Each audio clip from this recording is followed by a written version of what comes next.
They move into action while machine guns, mortars and artillery pour a hail of metal on the Jap foxholes. All the ensuing pictures were made under heavy fire.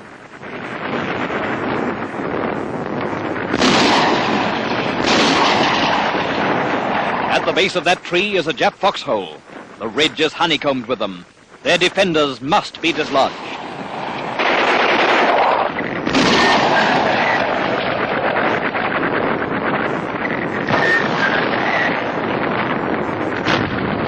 From further back, the artillery is feeling for the range.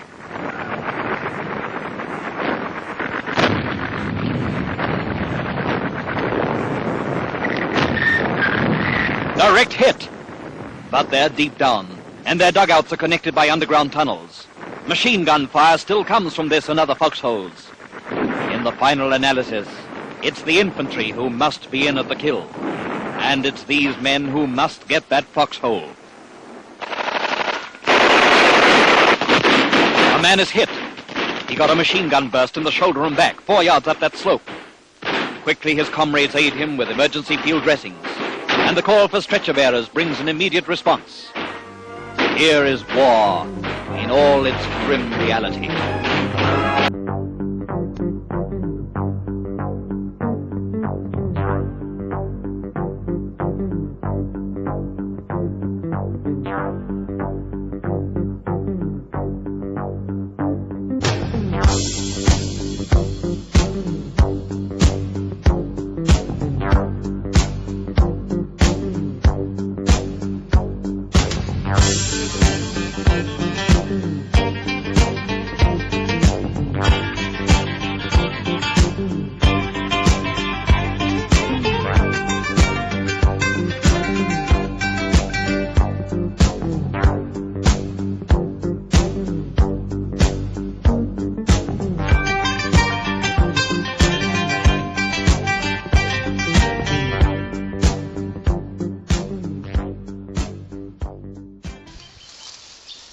G'day everyone, it's NQ Explorers again. Here we are at the old hospital site, and that fella you just saw injured in that 1943 Damien Parra documentary more than likely passed through here on his way back home.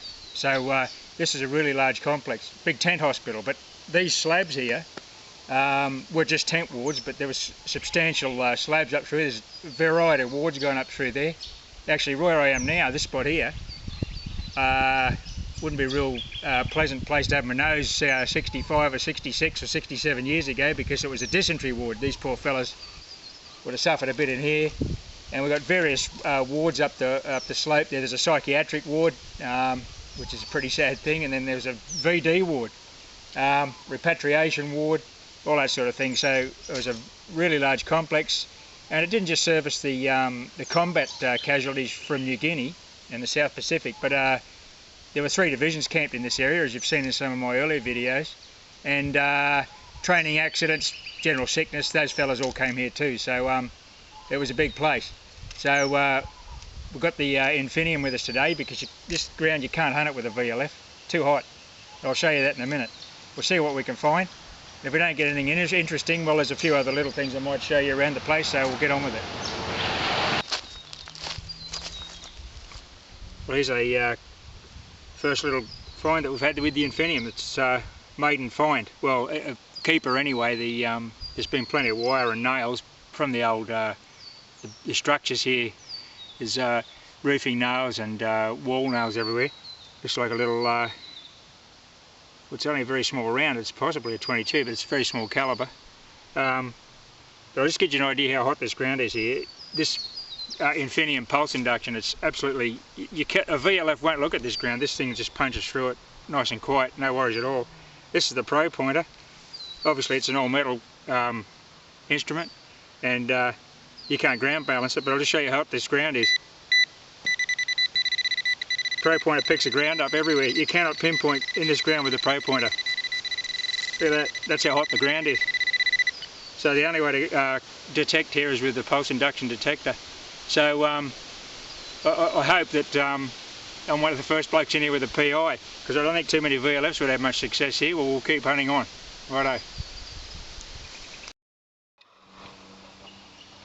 Well, here's a bit of a view of the site from further up the hill. You can see, I hope you can see in the distance there's a series of slabs. Here's one here, which is one of the hospital wards here. It's a big concrete cross-shaped slab. I think actually this one was the venereal disease ward. I don't know why they had a VD ward here, but apparently it was a problem. And further down the hill, we've got the dysentery ward, and there's a repatriation ward down there too.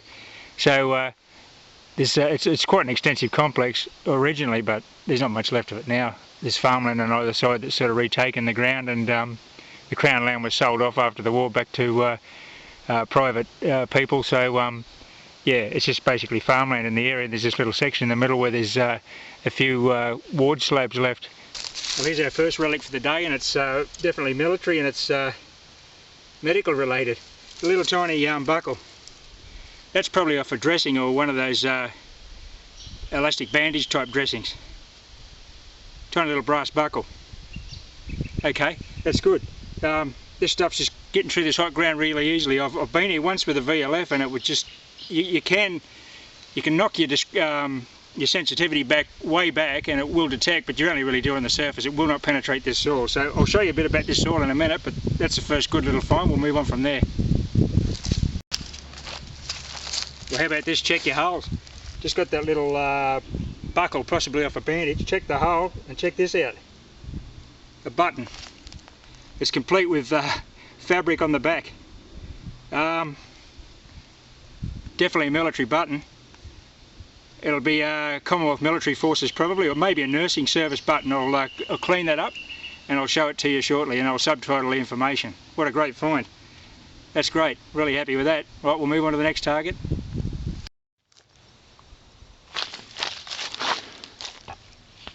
Well, there we go. I've just cleaned it up, and what a great find. I've been here 10 minutes, literally. That's a Australian Commonwealth Military Forces button, a World War II Australian Army tunic button. The little ones like that are probably from the breast pockets off the tunics. And look, it's still got the fabric attached to the rear. It's been up here over 60 years. Still got the fabric on the loop. That's great.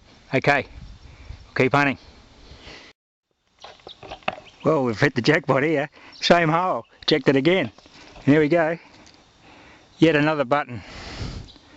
Another beautiful Commonwealth Military Forces button. Two great military relics in 15 minutes. Really good. I'll keep checking this hole. Might have the whole tunic or maybe a rising sunny. We'll have a look. Okay, on to the next. Well, what a hole. Here's a tip I'll just give myself. Another button. 3 buttons out of the same hole, but the camera tripod was sitting on top of this button. So here's a tip. Check into the camera tripod. What about that? That is magic. Actually, they've got a maker's name on the back of these army buttons, and usually they're made in Melbourne.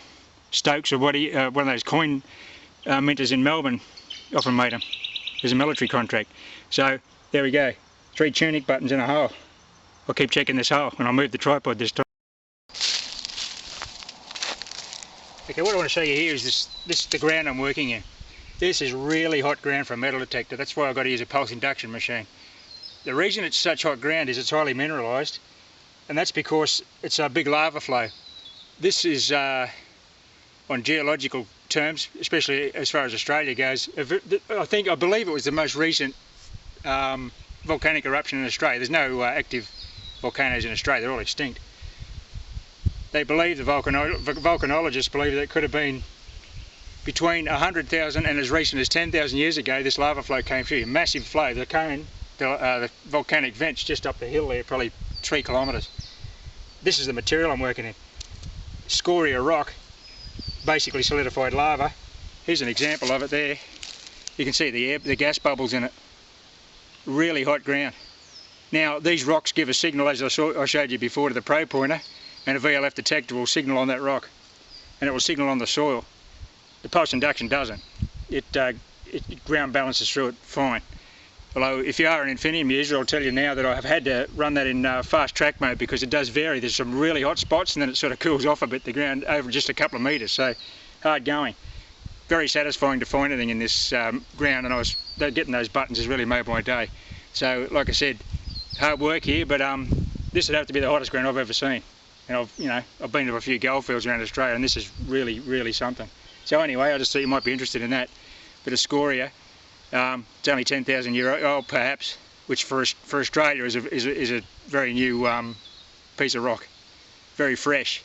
Anyway, we'll get on with the hunt. I thought I'd just show you the extent of the works they put into this place. Once again, I'm still in the dysentery ward, I apologise for that. You can see this is actually where this has been a shower cubicle probably, and the drainage area there, and the walkway down to the, and the little slab down here, and up on our left was the bed ward. You can see the slab there. Would have been just, calico walls, canvas walls, iron roof probably, or maybe a tent roof, but a nice concrete floor. And this end is a more ablution area. I'll tell you what, it was still a long way from home for a lot of these blokes, but boy, it was a lot better than what they'd just been through probably. Well, for sure.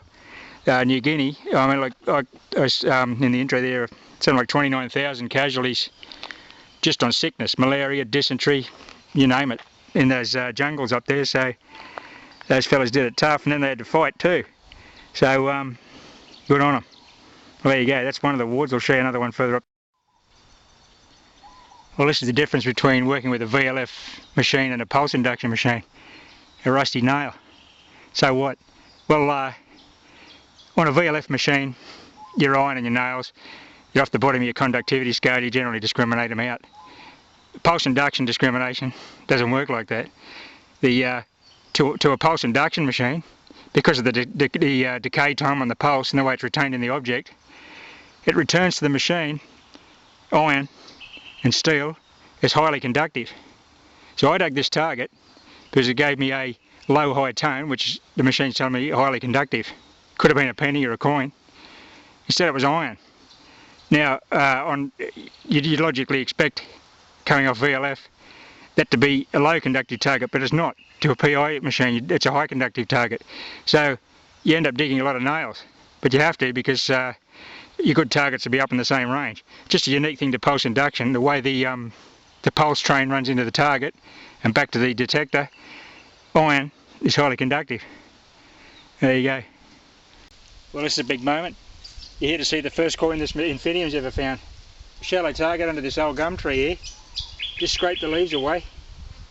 At first I thought it might have been a 10-cent piece, but I'm pretty sure it's a halfpenny. How about that? Another relic from the war. Boy, am I pleased with that after those buttons. Magic stuff. I'll just give it a quick field clean and I'll get a date for you. It's definitely a halfpenny. We'll be back in a minute. Well, there she is. King George VI, 1943 halfpenny. So, well, it's in great condition. The reason is that it was virtually new when it was dropped. This hospital here is from 42 to 46, so this is right in the middle of the activity. Wow, that is a great find. Well, that's really good. Okay, see if there's something else around this tree. There's targets everywhere, but I'm digging a lot of nails, but every now and then we get a good target like that. Okay, that's the first coin with the Infinium.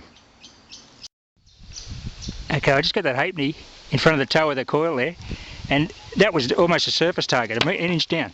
This hole here is a dead set 10 inches, right down the side of this tree, and look what just came out of the ground.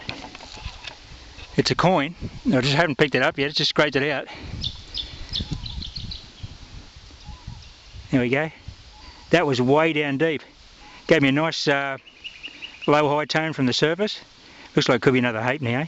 Well, I'll give that a quick clean and I'll put a date up. Be back in a minute. Well, there she is. It's a 1942 kangaroo halfpenny, King George VI. So two halfpennies. Unusually, one at 10 inches and one at 1 inch. I don't know. Maybe this was an old trench here or something, like a drainage ditch or something, and it's filled in with the soil over the years. But this is what come out of the hole too. That's that red hot scoria rock, the volcanic rock I was talking about. So it's punched down 10 inches in this soil, undetectable soil, and there you go. A lovely old coin, 1942, right from the hospital time. Okay, next target. Okay, well I'm going to wrap the hunt up now. This is our second little trip up here. I was only here for an hour today. Oh no, an hour and a half it would have been. And really happy with that. I'm still learning this Infinium, but I'm so pleased that it's been able to detect in this country. We've got 3 Australian Commonwealth Military Forces badge buttons from World War II tunic. A little bit of brass buckle off probably a medical, some sort of medical bandage or something. 2 halfpennies in 1942 and 1943. Really happy with that. I'm going to come back here and do a lot more work here because it's a huge area, several acres actually, and there's going to be a lot more treasures hidden in this red hot soil, so we'll come back. But just before I finish the video, I want to go down, I'll take it down to the railway line and see if I can locate the siding where the ambulance train used to pull in and offload the patients. So I'll be back shortly.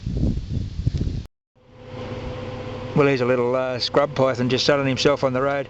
I nearly ran over him, so I hope he moves on. Looks pretty aggro. I won't be getting out to have a look at him, but anyway, there you go. Bit of wildlife on. Well, here we are at the railway line. It's Queensland Government narrow gauge, 3 feet 6 inches. Unfortunately, I haven't been able to locate any evidence of the siding that the ambulance train would have used to unload patients for the hospital. That was probably pulled up just after the hospital closed in 46, so there's no evidence of anywhere along this line. I've been up and down. And unfortunately the line's actually closed now. The government saw fit to close it. They used to haul maize and grain out of here down to the port, but it goes by road now. Another bit of history disappearing, and over the road's another bit of history. This is the entertainment igloo that serviced the hospital and the surrounding camps. There's several of them up here, but that one there, it's really fallen into bad disrepair now. It's abandoned. On this end here is a ramp, and the army truck used to back into there with a projector on it, and they used to show movies, bit of a picture show for the boys. And up the other end there's a big stage where they had sort of, I guess, vaudeville type things or army, concerts. So she's in bad repair. It's been handed over to the state government, and hopefully they'll come up with some funds to save it, because it's a substantial structure. It's well built, but I think the white ants are having a good feed in there, and she won't be there much longer. Anyway, thanks for watching the video, everyone, and I've enjoyed my day out. Hope you have too. Happy hunting, and best of luck on your next trip out. Thank you.